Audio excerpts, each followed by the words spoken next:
if Sarah is engaged in a rivalry with Hagar, and she knows that she seems slight in Hagar's eyes, and now Abraham's going to say to her, please don't do this to Hagar. You think that's going to go well? That's a disaster. If he says, you shouldn't do this to Hagar, after all, it's our child, that's going to be a disaster. I think he understands exactly what would I say, kind of the fervent rivalry that Sarah feels here. Still barren, not able to have a child, feeling this jealousy of Hagar. Rather, I think what he does is he says, look, she's in your hands. Rather than Abraham trying to step in and square things, I think he's reminding Sarah, hey, this is your responsibility. When he says, do to her whatever you think right,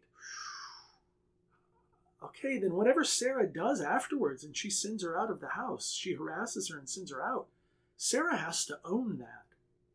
And I think that's what's most important for Abraham. And not only that, but again, I think a lot of this really does go back to his faith in God. He can do these sorts of active, passive things, I think because he relies on God so often.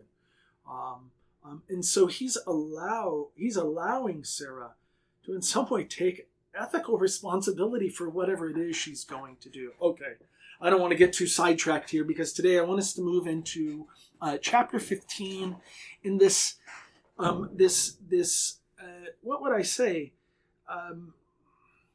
This scene, it's an odd scene where we're going to get coming to an agreement of this.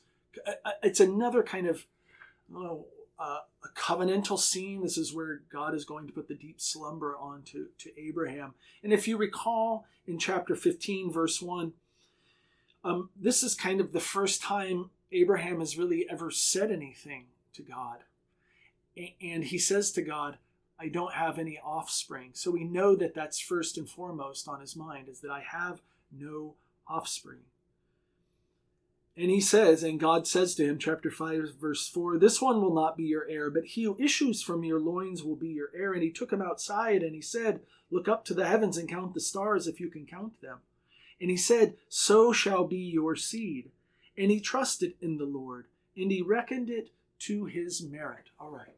So here it is again. He trusts in the Lord. And now he makes it very evident. His first words to God are, I have no offspring. I'm going to my end childless. Okay.